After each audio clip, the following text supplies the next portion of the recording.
Hello, everyone, and welcome to this 10About Town podcast. I'm Brittany Bailey, and we are now in the month of June, a month that really means a lot to many here in the East Tennessee community. It was 10 years ago this month that we lost legendary Lady Vols head coach Pat Summitt, and now a tribute is taking place to the stage. It is a one-woman show. Lisa Solland is joining us here now. You have created Pat, this one-woman show, and you play Pat yourself. I mean, that's an incredible feat that you've been able to pull off. First, let's talk about your background. You're an actress. You also write, obviously. So tell us a little bit about who you are. Wow. I graduated from Florida State University with an acting degree.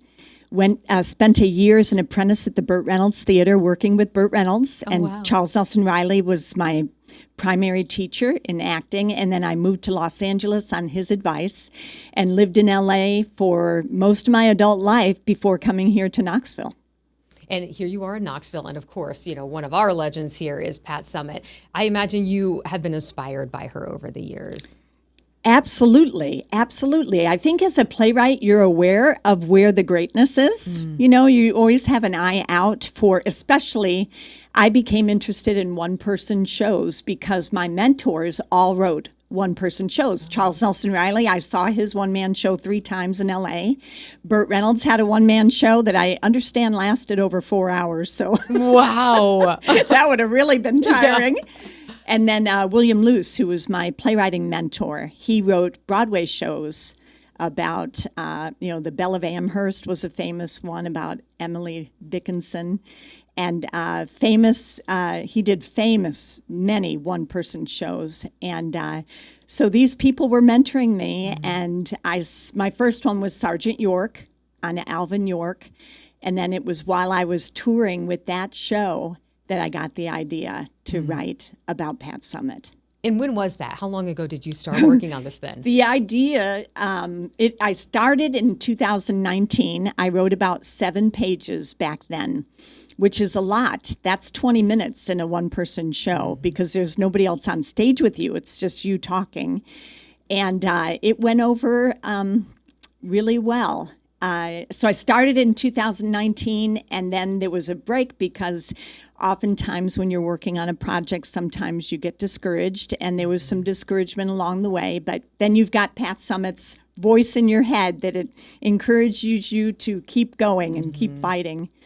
So then I finished it in January and February of last year because my husband said, just write it. You know, who cares if you get it produced? Who cares if anyone likes it? Just write it and get it out of your head. And that was the best advice that could have happened because I wrote it and got it out of my head. And then a friend of mine is Bob Bell, contacted him. And then he introduced me to Roger Cunningham of the Bed Store. And then Roger introduced me to Joan Cronin. We had them all at the house. They heard the play and they were stunned. So you performed the play in front of that small little group. I did. Wow. We had them in our house. Yeah. Debbie Jennings and all of them. They came, the foundation, the Pat Summitt Foundation, they came and they're sitting there. And at the time I wasn't so nervous because I didn't understand, how incredible it was. I was just an artist trying to do an excellent job. That's always what I've tried to do. And they were sitting there in my living room, and I was sitting up, and Greg Helton, who played Sergeant York, was reading the stage directions. And we read it for him, and we finished, and there was just silence. And I didn't realize at the time how deeply still grieving they were, And Roger and his wife, Misty, they got a little misty-eyed, and Misty, his wife, just was stunned, and she said, I feel like I've seen a ghost. Wow. And, of course, I had a wig on and, her makeup and stuff. But that's been amazing. We did it last October at the Old City Performing Arts Center. Yes. And we had, I just couldn't believe it. Once the word got out, we were sold out. And then about 40 of her players came. And the first act of the play is about her background, how she became who she was, which many of us don't know that story. We just saw who she was and what she did, which was amazing. But when you understand more of the full picture, I think it's very rewarding and really opens people's hearts to who she was deep down. And who she was she cared about people. Yeah. She cared about people. And you mentioned that all of those players and people who knew her have seen it and seen you. Their reaction has been what? Yeah, it's hard for me to even talk about it without having it, impact me. But they lined up after the show. I'd have to go and change and come out, and there'd be a line, and all they wanted to do was hug me. And they thanked me. I mean, I'm used to working so hard, like all of us at what I do. But then to have people that knew Pat directly, hug me. And, I've had several people weep.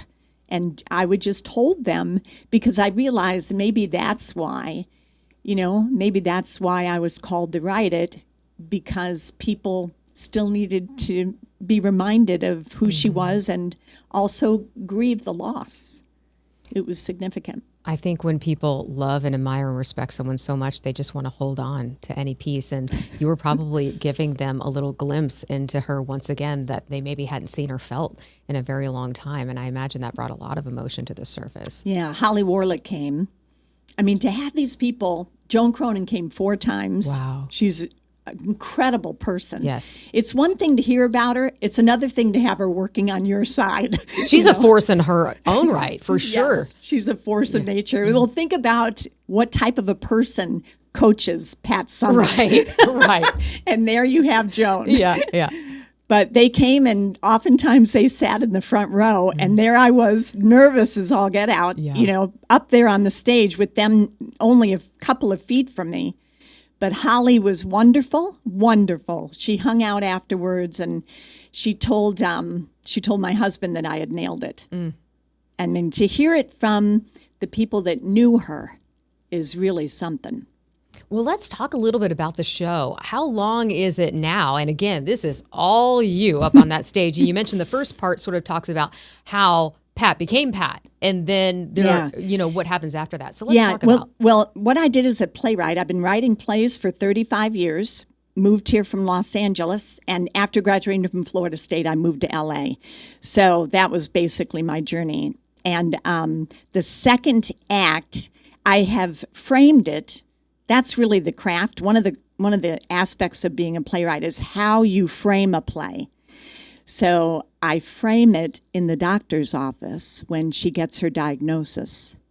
So the beginning of the first act, the doctor gives her the 5 words to remember. And then, not to give away too much, but the beginning of the second act, they've come to a conclusion about what's wrong with her.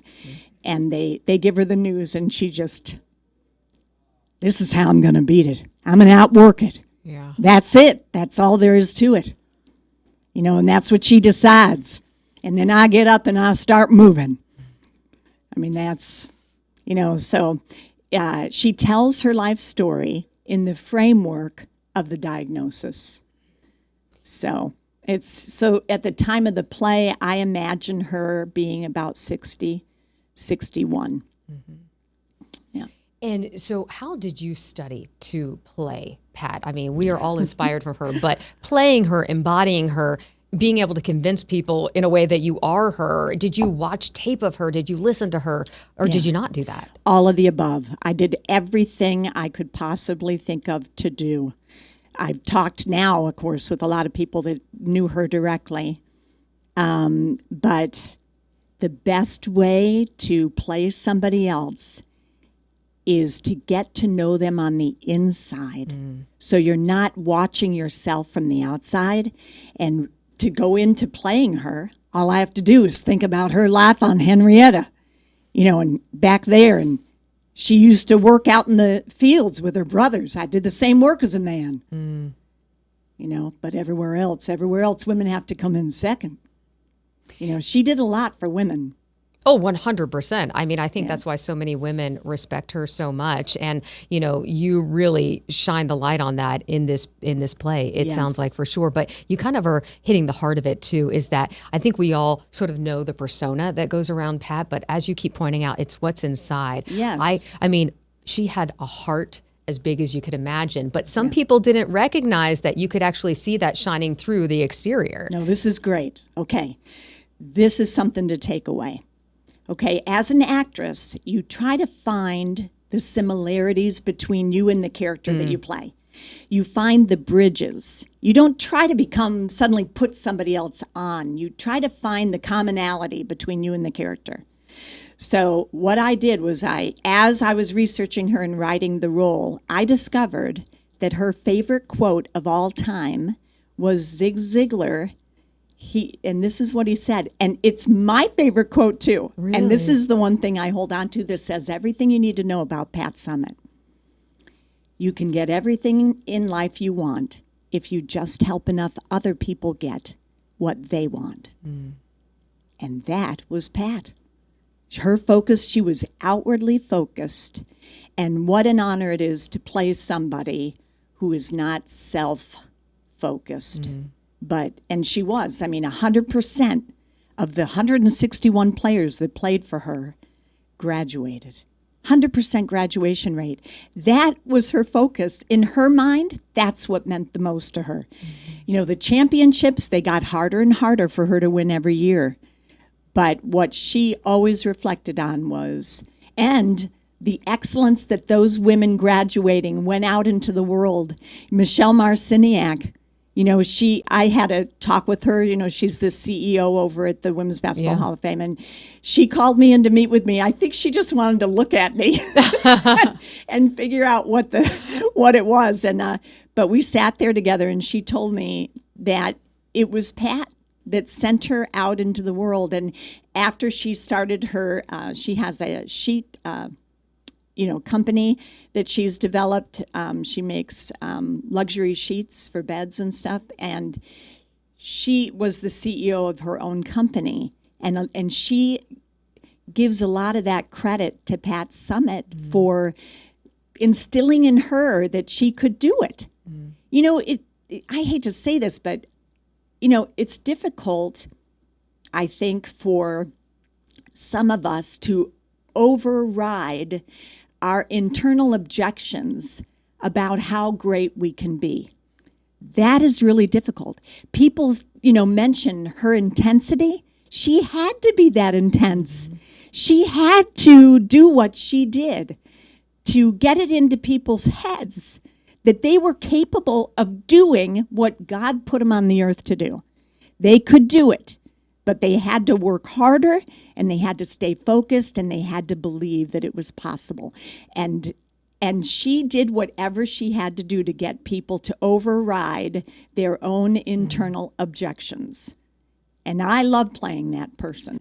Well, if people want to get tickets and learn about showtimes, where can they go to get that info? They can go to www.pattheplay.com.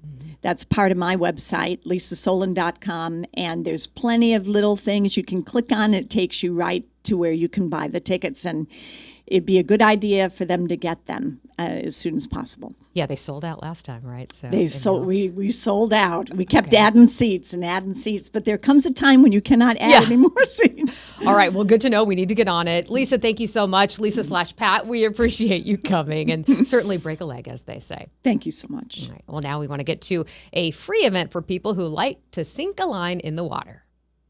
What better way to celebrate summer than by fishing? Tennessee's Bobby Wilson Free Fishing Day is Saturday, June 6th. Wilson is the former executive director of the Tennessee Wildlife Resources Agency, who retired in 2022. All residents and non-residents can fish without a license in any of the state's public waters, state's parks, and lakes owned by the Tennessee Wildlife Resources Agency. Here in East Tennessee, a community event will take place at Victor Ash Park starting at 10 a.m. We know the Tennessee Valley Fair is always fun, but it's still a couple of months off now, so we're going to talk about the annual kickoff to summer, and Scott Suhomsky is joining us now to talk more about this. So before we get to the fair, there's still some fun to be had. So let's talk about this event. Oh, absolutely. This will be our fourth year that we've done the kickoff to summer. And it's just a small, quick preview as far as what's to come in September. So we'll get some of our fair family, that we like to call them, Little Ponderosa Petting Zoo will be out there. We'll have several food trucks, crafts that people can come out and do. We'll have some inflatables. And then last year we introduced a whole touch of truck segment. Oh, those of are it so too. popular for the kiddos. They are wonderful. So we've got probably 8 to 10 different organizations and companies that will be bringing out some type of vehicle for the kids to just go out there and touch and get close to. So do you have rides? Do you have performers at this, or this is sort of like a mini event? We do not. It's Okay, more of a mini event. Yeah, It's 10 to 2. It's free. The turnout these last 3 years has just been fantastic. We just want people to get excited about the fair. And again, the fair is once a year in September, so sometimes people forget about us. But we live here, we work here, we play here. We love Knoxville, so we always want people to think about the fair. And when people think about the fair, they think, oh, it's, few weeks in September or whatever.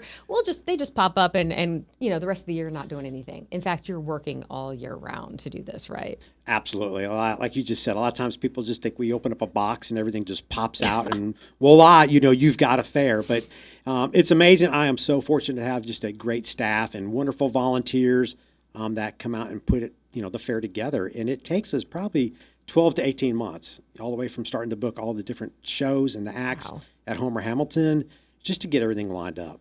So 12 to 18 months, you're actually starting to work on a fair before the other one has even happened. Ideally, yes. Perfect world, absolutely. But no, we do. We're already starting to look as far as potential music acts for our Homer Hamilton concert series right now for 2027. So It's amazing. It's gotten to be like that as far as in the music industry. So what is on tap for this year's fair? Let's talk about that. Anything new or just the familiar sights people will see? We always have the favorites. People love the fair. The fair is tradition. So if we got rid of everything that was old, we'd probably get scolded because people want to come out. They want to relive the memories of the fair that they remembered when they came out as kids. We have grandparents. We have generational fairgoers, which is always amazing to see and to hear the stories. But then again, we always like to change everything up. We always look for some new, exciting things. This year, our theme is going to be the Great American Swinebration. So Swinebration? Did I hear that? Okay, yes. Just checking. Yes. So we will be highlighting, the importance of pigs and hogs, in our lifestyle. Also, being the Celebrate 250, we will have a very strong Celebrate 250 patriotic theme to the fair going on as well. And what will that entail? Or are those some surprises yet to be Well, some of that, we'll have some surprises. Some things we're still working on, trying to get finalized. But we probably have over 30 different competitions that fairgoers can participate in that will be tied back into a patriotic red, white, and blue theme. Mm-hmm. Okay, and let's talk about music acts now, because everybody loves to see who's going to come to the fair this year. You've made some announcements. Absolutely. Matter of fact, we just announced Braxton Keefe this morning. So we are just thrilled to be able to have him. And we've already announced several others. Avery Anna, which is a new up-and-coming country star. She just received, I think, new Female Artist of the Year at the recent awards. Tucker Wetmore, which is always wonderful to have. T.I., which is going to be amazing. Love that. And then we always like to throw it back, old school. We got Tracy Byrd coming. And that's what I think you really always try to run the gamut when it comes, a little bit of something for everyone when it comes to the music. We do. It's always amazing. And again, Kristen on my staff does a fantastic job as far as going through and vetting out the different acts. In 10 days, we're putting on 6 to 8 headlining concerts. And like you just said, different variety. We'll go all the way from new country to 80s rock and roll to, urban acts. So it's always, I don't think any other venue can do that like we do. And, we are usually trying to catch these artists. If they are coming by, on their route, it's wonderful. But most of the time we're having to pull them off route and get them here to come in and play at the Tennessee Valley Fair. I got to ask, and what is your favorite thing to do at the fair? Something you don't miss, and what's your favorite thing to eat at the fair? My favorite thing to do at the fair is watch people. Oh, okay. I thought you were going to pick a ride or something. No. My ride days are over. I spent a lot of years in the Army, and so all my excitement went through that. But it's always people watching, and again, by what I mean by that, it's watching people come out and have fun. And again, it's very multi-generational, where you will see definitely grandparents, parents, and then kids coming. And the thing we love to hear the stories. We love to hear the stories of, grandparents having shown, cows, up at the livestock facilities, or canning and quilting. And then it's always been this resurgence, I think, of all those traditional skills that we've lost over the years are coming back. So that's my favorite thing to watch. I always like to watch, and this may sound a little crazy, kids that are crying on the way out. They're crying because they don't want to go home. And I can tell myself, if I'm seeing that child cry, even though I feel sorry for that child and we want them to come back, we did our job. We did our job as far as, have some great entertainment, again, for that child and that child's family. Well, let's go back to the food. What's your favorite food? And do you ever get sick of it? No, you can never get sick of fair food. I think, probably my favorite is a good corn dog. You can never go wrong with a good corn dog. Mm-hmm. So that's probably where I always, try to, lean to. And again, it's always whatever is the new food of the year. I've got to go out and try that as well. Yeah, I feel like they keep one-upping, each year. We've got to have the latest wild concoction or, this flavor, which is wonderful, this flavor of funnel cake, or what else can we deep fry this year? But that's the fun of the fair, right? It is. And it's one, our food vendors are amazing because we get a lot of food vendors, that are traveling from fair to fair, that have been coming to the Tennessee Valley Fair, again, multi-generational. Yeah. And then we have a lot of local people that will come out with their food truck, trying to introduce something new too. So it's always amazing to watch the creativity as far as what these people can do. Well, I think one thing we need to talk about, people might be concerned. They probably heard a lot about the fair in the news and the property and sales and things like that. What's the status? What do people need to be concerned about or not concerned about when it comes to the fair? I think they just don't need to be concerned about not having a fair because we're going to be there. We are good to go for 2026, no changes. 27, we'll see some changes as far as with the Jacob Building not being accessible to us. But we are very hopeful that we will be able to go back in and talk to the city of Knoxville, to Mayor Kincannon and her staff as far as what the future of the fair can look like there at Chowee Park. Again, we want to grow. We want to offer more things. We're just not sure. We're not sure what their goals are as far as the administration, as far as the fair. Again, we are a very important event, not only just for Knoxville, but Knox County. We have a tremendous economic impact on our community. And again, when you get over 140,000 people out there at Chowee Park, we're the main event out there. We're drawing people out to East Knoxville and the Chowee Park. And I know a lot of people were concerned, thinking that, if parts of the park were sold, that the fair would be going away. There's been a lot of back and forth. And we know Mayor Kincannon will be leaving office soon. Do you feel like you need to be talking with the next administration and really securing the future of the fair beyond that? We're looking at doing that. We have actually a meeting with Mayor Kincannon's staff next month, so we can start looking as far as 27 and beyond as far as that. But again, when you start losing different segments of the fairgrounds, it does, impact us as far as what we can offer. And again, people have got to realize, her administration has got to realize it's taken us 12 plus months to put together just a quality fair. And we probably have one of the best fairs in the Southeast United States. We are recognized, Tennessee Valley Fair is recognized in the fair industry as far as being one of the top fairs, not only in Tennessee, but in the Southeast United States. All right. Anything else people should know as we look forward to the fair? This one coming this September. Just come out, have fun, September 11th through the 20th. Information, you can buy some great deals on tickets and wristbands. Have a wonderful midway provider with Kissel Entertainment. We switched them out to them about 4 years ago. Absolutely amazing. Go to the website, be looking for the deals. We always have some great deals between now and opening day. Just come out and have fun. We're going to work through with the city. We're going to be there. We've been there. This will be our 106th fair. Wow. So we've got a deep, deep history in Chowee Park in East Knoxville. And I guess I can't let you go before reminding folks one more time about the annual kickoff to summer, which is what we started to talk about. Absolutely. Please come out and see us Saturday, June 6th from 10 to 2. We'll be there at Chowee Park. You can't miss us. Like I said, we'll have 8 to 10 trucks out there, inflatables, Little Ponderosa Petting Zoo, food trucks. It's free. Come on out there, have some crafts for the kids, even for the older kids. All the fairgoers come out and enjoy it. All right, Scott, thank you so much. We appreciate you. And now we want to talk about an event heading to Pigeon Forge this weekend that will be drawing plenty of car enthusiasts. They're one of the most beloved American-made cars ever, and this weekend they will fill up Sevier County.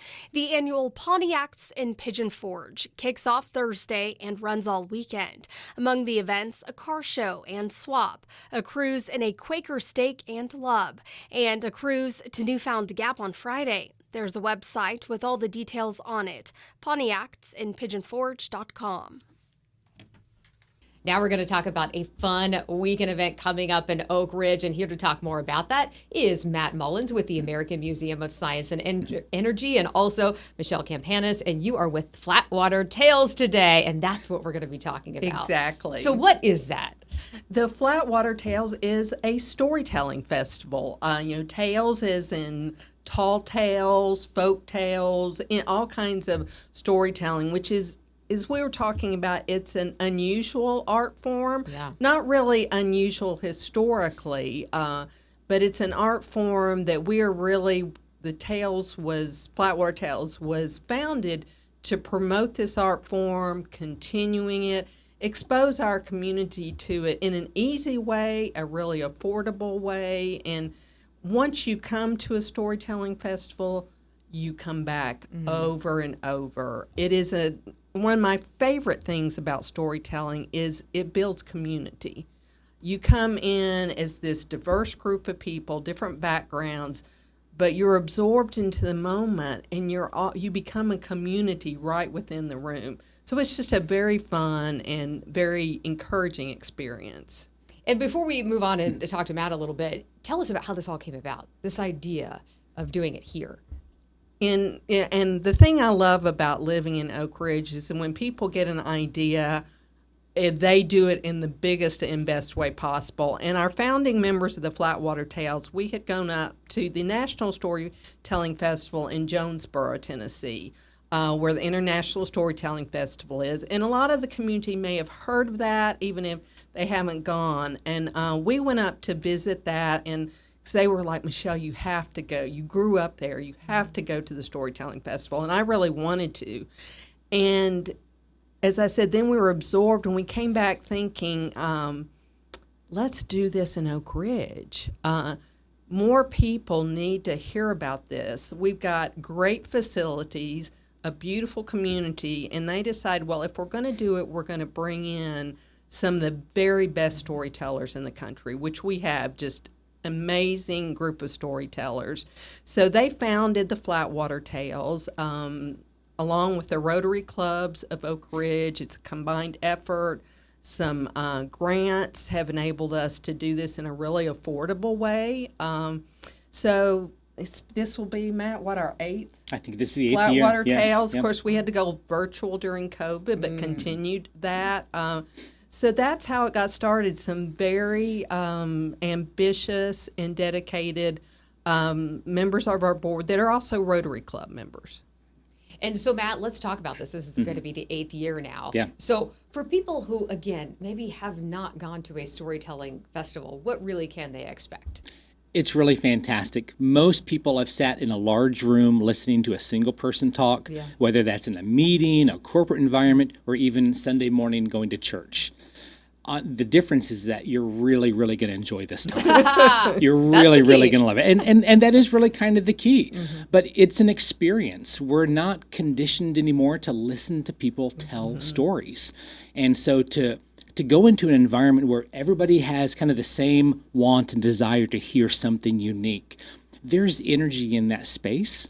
And we have 4 storytellers that are coming to Oak Ridge that are at the top of the game. And so they weave this spider web of story and tales and emotion. And music. And music this year. We're bringing lots of music this year. So when you sit in those rooms, you really become enraptured by this story. And those stories cover the wide range of the human experience. Everything from, down-home kind of colloquial humor with Bill Lepp. Sheila Arnold is doing a presentation where she interprets what it would be like to be a female slave at 1776. So you have this moment where you're hearing a slave talk about people's pursuit for freedom. So it really gives you in some moments an opportunity to really dynamically shift your perspective. But because you're listening to this great storyteller, you're involved, you're engaged, you're watching this person spin this yarn. And you get to suspend disbelief. You get to suspend the moment you're in. And when you're in the words of a great storyteller, there's nothing better. So I would say, what can you expect? On one point, expect to have your emotions rocked. You're going to have some great stories that will leave you rolling in the aisle, maybe reaching for a box of Kleenex, but expect to have also your perception opened. you're going to have a human experience with other humans in this great environment. And man, if we can give ourselves more time and more permission to give in to enjoyment, to give into learning something productively, just as a passive listener, it's a great experience. It's really fantastic. You meet lots of people from around the community. You get to listen to these storytellers. And then somewhere in the middle of all this, you go, we're all kind of sharing a similar story. I get what this person's talking about, though my background is vast and different from what she's saying. There's a thread that will connect all of these strangers in a room. And suddenly you get up and you have a conversation afterwards. You're like, oh, I thought the same thing. And there are 5 people combining their experiences off of one catalyst in the story. Those are moments in community that are rare, that are exciting to find. And that's why I want to, encourage people to come out and experience this firsthand. And what strikes me about this is it sounds like it is geared toward adults in a way. And maybe you correct me if I'm wrong, and children can come too. But, we're used to hearing maybe story time at libraries, and that's what the kiddos get to do and have fun together. Adults don't really have that these days. And so this is a way to do that, as you just described so eloquently, this sort of collective experience that adults don't normally get. It's really a shame that we have this moment in our lives where when you get out of elementary school, it's like, all right, no more stories for you. But we're all kind of searching for stories. Every day we're either searching for meaning or understanding of different things. That meaning and understanding comes to us through stories, through shared experiences. So there's not going to be anything crude or vulgar or obscene. It's an all ages presentation. There will be some sensitive topics. If we're talking about slavery in 1776, that's a real issue. That has some weight behind it. But in these moments, story and history and perspective are delivered, in a welcoming hand. Just say, sit down and listen to this. And so, it's really all ages, which is spectacular. And I think you put it perfectly, that it is geared for adults, but definitely children are welcome. And I think we usually say, really smaller children that might have trouble, sitting, things. It's the probably not. Span. It's more about that. But, I did grow up in a storytelling family as a child, where I had a great aunt that I had like 30 first cousins. We would sit on the floor, and she was profoundly deaf, and we would scream, "Tell the one about your cow." And, we would just sit there enraptured. But I think I'm probably unusual in that way. So I grew up loving storytelling. And that's the experience, though, that people that have never experienced come away. I have never had anybody at the festival say, oh, well, I did that once, but don't need to do it again. It's always like, we will be back next year, or let's go to other storytelling festivals now. So you will be a believer once you come. And it's unique. There's a spinoff after that too, because if you go with people that inevitably you'll leave. You'll go grab food or coffee, something afterwards, and you sit and you tell. Oh, well, that reminds me of this time I was in high school. Let me tell you this. These 3 cops showed whatever that story is. Wait, I want to hear about this story. You'll have to show up on January 6th or June 6th. But it spins off other stories. And so you really get this great moment of connection with the people that you showed up with, that you get to kind of peel back the onion and hear some of those lost tales that they grew up or something like that. So it's also a cool moment of inspiration to move into new conversations and new stories. And there's also a cool benefit of having the museum involved here for that weekend, or for the Friday and Saturday. Yeah, absolutely. For the museum, again, we have a lot of stories to talk about. We have a lot of incredible stories. But this entire region has stories. And I'm excited by this festival because hopefully somewhere down the road, we get more prompts to share those bigger stories. Whether that's Levi's being in Knoxville for a long time, whether that's Manhattan Project work or all of these other incredible things, just the story of the Smoky Mountains coming to be.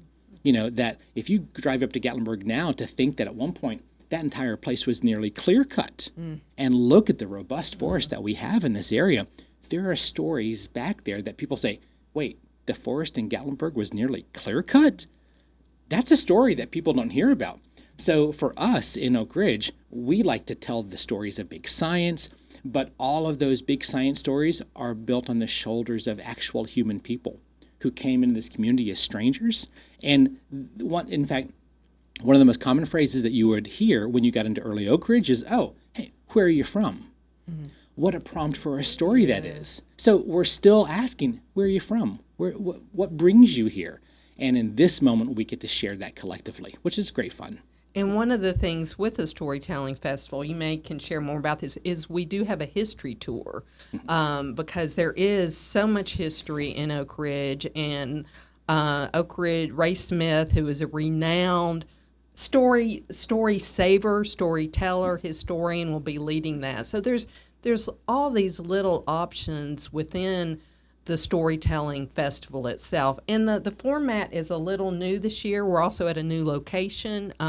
So if people have been before, we want to make sure they know that. Yeah. From Friday to Saturday, we are at the Oak Ridge Conference Center. So nice, big, air-conditioned, clean, super cool space. And then on Saturday night, our final performance at 7 o'clock will be at the Oak Ridge High School in the Performing Arts Center.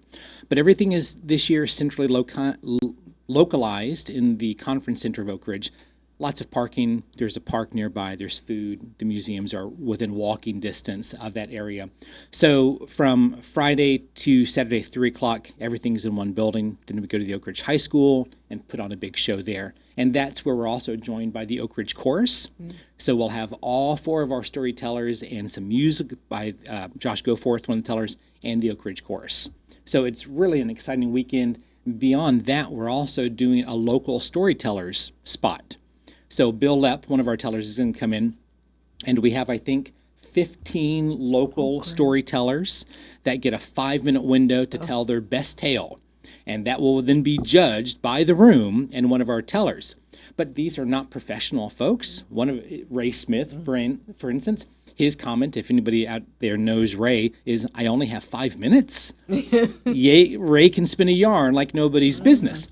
But what we really want are those really great, meaty moments. So we've got a bunch of locals that are going to come up and take the stage for 5 minutes and support them. And, I don't think that we want to go, cheer and jeer. But just the fact that these folks are brave enough to get up and tell a story that is from their heart, whether they've made it up or it's an actual story, we're giving locals a chance to come in and take the stage and do something exciting. Which is great fun. I participated in some events like that when I lived in Nashville, and that people had, they had 7 minutes, and what you realized is everybody has a story.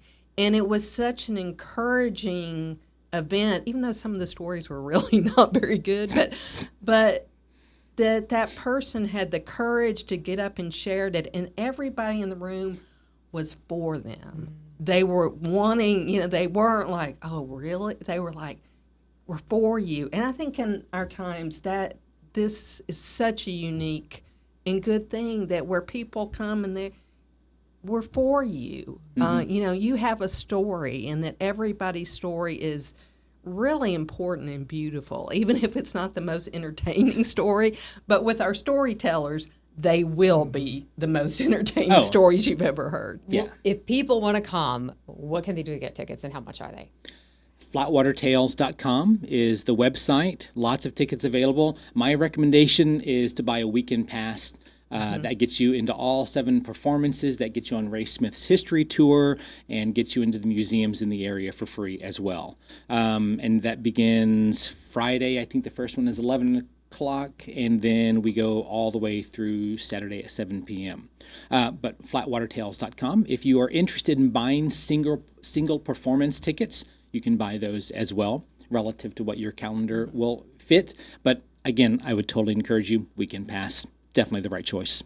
Well, thank you both so much for being here and sharing all of that. Thank you so much.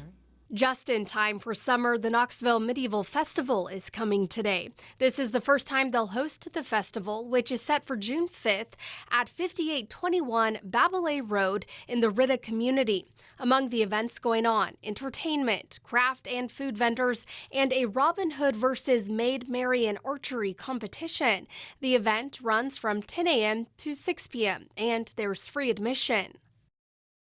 Well, we know Lakeshore Park is full of fun things to do this summer and really all year round, but let's talk about a fun picnic coming up. And Alyssa Maddox is joining us now to talk more about this. Let's talk about this fun event. Yeah, so the Lakeshore Park Picnic is our largest fundraiser of the year for the Lakeshore Park Conservancy. It's happening on June 13th from 6 to 9 at Marble Hall, which is the chapel in the center of the park. And I'm really excited because we've got a new band this year. Local Lore is going to come and play some music for us. And then probably what I'm most excited about is we've had 3 artists painting the park all month. And we're going to auction off some of their pieces from the park and have some for sale. So I'm really excited. And when you say painting the park, you don't mean painting in the park. You mean doing paintings of the park that they're going to be doing. Yes, they've been plein air painting. I've been posting some of them on our social media page, but they've been making these beautiful paintings of the park so that you could take a piece of it home with you. And I'm really excited to see what they've created. I think that's a fun new addition. And what's the picnic part of all of this? Yeah, so the picnic is probably just the most laid back, fun picnic you could think of. You know, it's just real casual. We will have tickets and baskets for sale, and I'm going to clear this up because people get confused. So there's 2 ways to get in. You can purchase a ticket for yourself. If you pay the full price, then you get access to our open bar with beer, wine, and seltzers, which is nice. And then if you pay for the designated driver ticket, that just gets you in and gets you sodas. And then there's also baskets. And baskets are amazing meals that have been donated by local restaurants. We've got 13 participating restaurants this year. And those include 2 tickets and then a meal for 2. So you can have an appetizer, sides, main course, desserts, and access to the full bar with a basket purchase. So it's sort of tickets and then baskets go up a level. And then if you want to go up another level, we have a VIP package where I'll set you up a blanket and you'll get a bottle of wine. You know, so if you want to be bougie, we can cater to that too. Bougie in Lakeshore Park, that sounds amazing to right? me. It sounds fun. And then if you want to just be real laid back, you can bring your own picnic. Oh, so you can do that. You can bring outside food. I think that's another thing people Yes, don't get is yeah. if you purchase a ticket, you can bring outside food. And so this is just a fun event full of food, wine, beverages, blankets, and music. Yes, yes. It's just a time for everybody to come together in the park that they love and support the park, because I think a lot of people just don't realize that fundraising is crucial to the park being the way you know it. And let's talk about this because people may not realize this is not a public park per se. It's a public-private partnership with a public park. Yeah, say that 3 times fast. Yeah, right. So the land is owned by the city of Knoxville, and it is a public park. But the city and your tax dollars, that covers the utilities for the park. All the improvements that have been made to the park over the last decade, that has been through donations. And then all the daily maintenance of the park is through donations. So making sure that there's no trash, making sure that limbs are picked up, making sure the beds are well manicured. That's all something that is provided from the Conservancy and your donations. And I have to ask, we've done a few stories here and there about some folks who have done some damage to the park and some vandalism, and that's been a real challenge for you all. And you've had to put in cameras, and how are things going with that? Have you? You know, knock on wood, really well. Okay, good. The public has really come together and said, no, not in our park. Really. I mean, we'll have people call and report things. And we had people donate to help cover costs for cameras. And people were really like, no, we're not doing this here. So we're really glad for how the community really rallied around us during that time. But we have not had any vandals. Fingers crossed. Yeah, knock on wood, as you said. And for people who maybe haven't been out to the park, describe it, the landscape, all the things you can see, any improvements that are underway right now. Yeah, so we are currently in a phase of construction with the overlook. So if you haven't been to the park, we are 185 acres located kind of in the heart of like Bearden area, and right on the edge of the Tennessee River. And it used to be the site of the mental health facility for many years, and that's because people, since that land was found, has been a place for people to come to rejuvenate, to heal, to take in the view, to become back with nature. And we really have embraced that and created spaces where you can be back in nature and feel secluded from the city. And the current phase in the overlook, we are building a new pavilion on top of the hill so that people have restroom access. We are fixing a lot of sidewalks. Some of the roads up at the top of the overlook are like the original roads. Oh. So we're making those wider and safer for people, and just creating so that there's a network of sidewalks that connects in that area, because that was a spot where you used to have to walk in the road. So we're making it safer for everyone. And I know everyone is so excited to have their beloved overlook back. So that should be back this fall. We should be finished with that phase. People are going to want to hear that then. Yes, yes. And let's talk about, you have a longtime executive director who's leaving. Let's talk a little bit about that. Yes, I won't cry, but I'm really excited for Julianne with this next chapter. Julianne Foy has been with the park and really guided us through the heart of all the changes that took place up until now, and she will be missed. But we have a new director coming in, Simon Bradbury. I've met him once, and he was very nice. And, you know, we have been in a building phase for so long, and there's still a few more pieces to the master plan to be completed. But I think it's a good opportunity for this new director to come in and be like, okay, we've built all these things. Now let's decide our identity in the community, right? Let's see, what are we going to do with these things? How are we going to make this an even better space for the people of Knoxville to come and be connected? So I'm excited for him to have that new chapter. And as you said, you want this space to be sort of for everyone. You want people to be able to come and enjoy, but you also need the support to do that. Yes. I mean, we have over 1 million visitors. I think we would have like 6,000 cars in a day on a Saturday in the summer during baseball and soccer season. I mean, just a crazy amount of people coming through. And with all that increased traffic, there's increased need for daily maintenance. And that's what this picnic supports, is just the daily care of the park to keep it the gem that you see every time you visit. And such a fun event. Again, we talked about it at the beginning here, but tickets are still available, I presume. Yes, and I wanted to make that clear. Tickets are available. You can even get a ticket at the door. I do recommend, if you want a basket, to get it in now, because there's only a limited number of baskets available the day of, because there's a limited number period and they sell out. So if you want one of those, I would definitely purchase that before, but you can definitely be a walk-up. If people want to find more ways to support the park, can they do that? Join the Conservancy? How does that work? Oh, please do. We have a Weeding Wednesday every Wednesday from 9 to noon, and I would love someone to be out there pulling weeds with me. Are you saying, I need the help? Come help me. Brittany, if you'd like to come, I have some gloves. Yes, so, 185 acres is a lot for our small grounds team to take care of, and especially with so many beautiful manicured garden beds.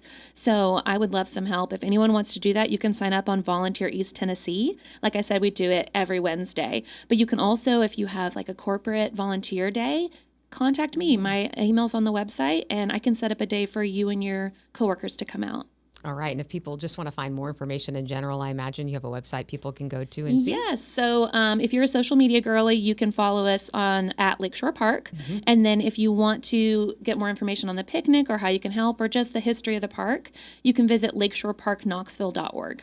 Perfect. Well, thanks so much for stopping by and sharing all this information. Such fun things ahead for the park. Thank you. I hope to see everyone at the picnic. All right. Thank you so much. And thank you for watching this 10 About Town podcast. Don't forget that you can always catch 10 About Town weekdays at 4 on WBIR. In the meantime, we'll have more streaming for you coming up after this.